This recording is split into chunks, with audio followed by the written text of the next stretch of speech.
आपल्यासोबत लक्ष्मण हाके आहेत. बारामतीची पोटनिवडणूक सुरू झालेली आहे आणि बारामतीमध्ये तुम्ही दौरे सुरू केलेले आहेत. आज देखील बारामतीमध्ये आलेला आहात. मी बारामतीमधल्या अनेक सर्वसामान्य कार्यकर्त्यांच्या गाठीभेटी घेत आहे.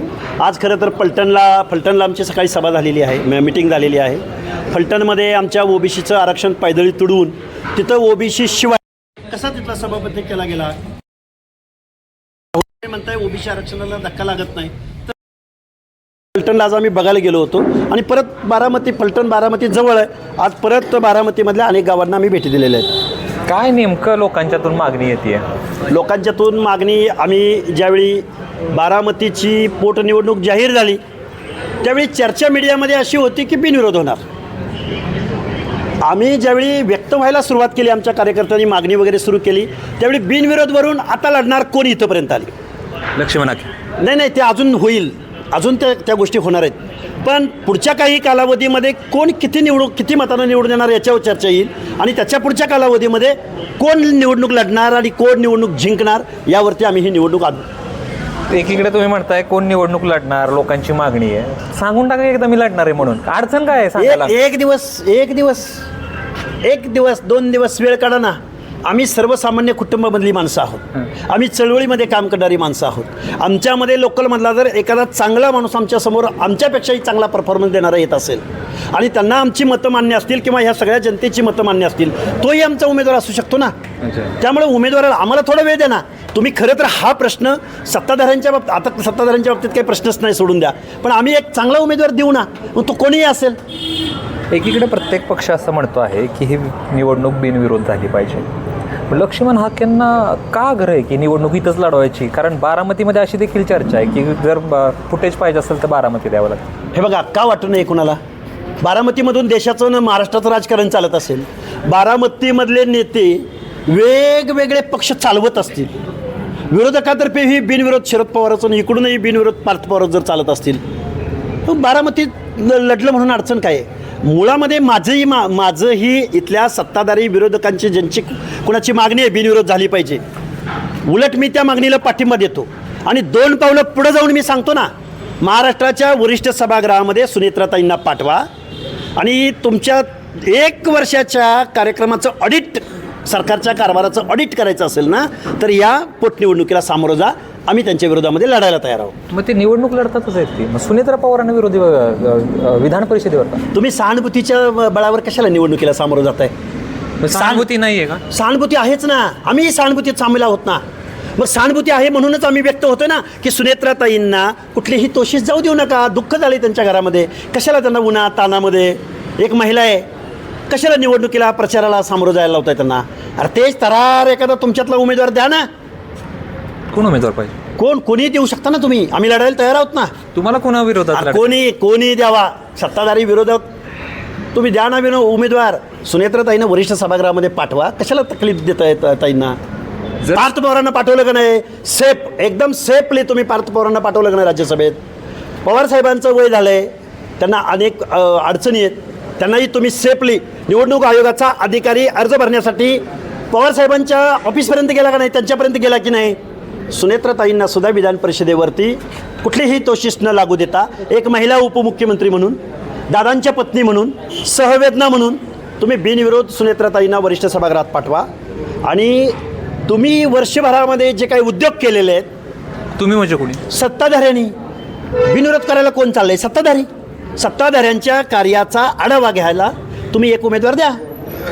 जर सुनेत्रा पवार विधानसभा लढत असतील तर तुम्ही त्यांच्या विरोधात लढणार? आम्ही लोकशाही मानणारी लोक आहोत.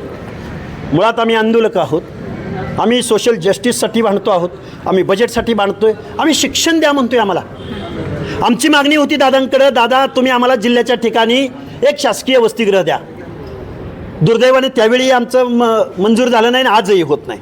आम्ही ह्या प्रश्नावर कुठं बोलायचं, कुठं भांडायचं? आम्ही एवढी उपोषणं करतोय, आंदोलनं करतोय, मीडियाच्या माध्यमातून बोलायचा प्रयत्न करतोय. एक संबंधित मंत्री आम्हाला एक साधा कॉल करत नाही किंवा आमच्या डेलिगेशनला उत्तर पाठवायचं औचित्य दाखवू शकत नाही. मग आम्ही कुठं भांडायचं? म्हणून लक्ष्मण हाकेंना आता विधानसभेत जायचं का जाऊ नये? सर्वसामान्य माणसाच्या मेंढपाळाच्या पोरानं कायद्याच्या सभागृहात जाऊ नये? आम्ही पंचायती लढायच्या, आम्ही ग्रामपंचायती लढायच्या, आम्ही एकमेकाशी मारामाऱ्या करायच्या. तुम्ही रस्ता दिला, तुम्ही बजेट आणलं म्हणून आम्ही तुम्हाला बाय करायचं. लोकसभेला, विधानसभाला, वेगवेगळ्या निर्णय प्रक्रियेमधल्या महत्त्वाच्या पदांना. असं कोणी सांगितलंय?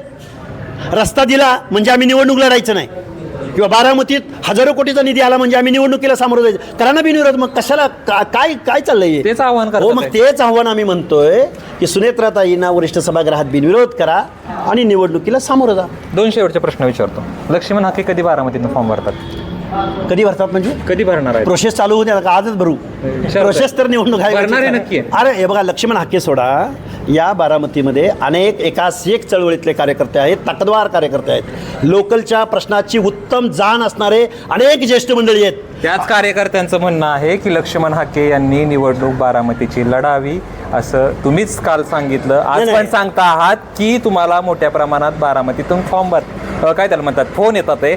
तर लक्ष्मण हाकेंनी थेट सांगावं मी लढणार अरे आहे. 4 दिवस थांबा ना. बरं. 4 दिवस थांबा ना, योग्य तो निर्णय होईल. मी माझ्या तोंडाने सांगतोय ना अच्छा. की यातून एखादं चांगलं नाव येऊ शकतं पुढं, त्याला माझा पाठिंबा असेल. एक शेवटचा प्रश्न विचार.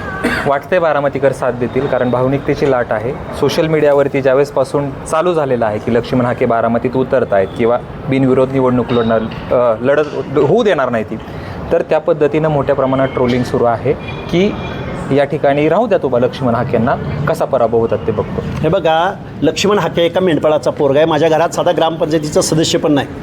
मला लोकशाहीमध्ये आमचे प्रश्न, समस्या, अडचणी, वेदना मांडण्यासाठी जर मला एक संधी उपलब्ध होत असेल तर त्या संधीसाठी लक्ष्मण हाके असो किंवा आमच्या चळवळीतला कोणी नेता, कार्यकर्ता, पदाधिकारी असो, निश्चित ही संधी सोडणार नाही.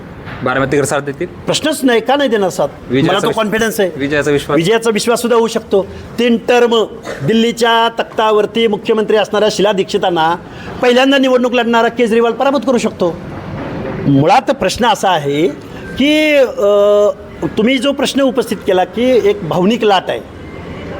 भावनिक लाट असताना भावना दुई अंगाने असल्या पाहिजेत ना.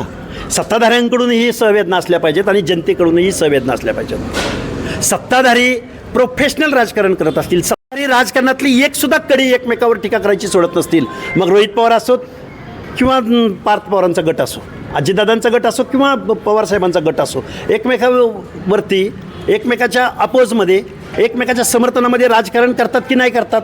मग आम्ही लोकांनी काय करायचं? बघत बसायचं, टाळ्या वाजवत बसायचं.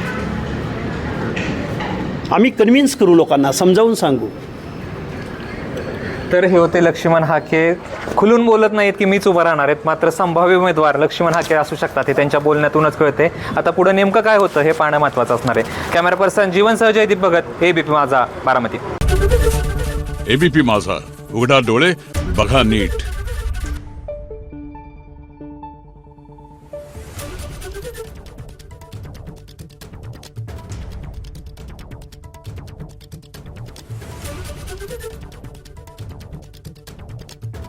Thank you.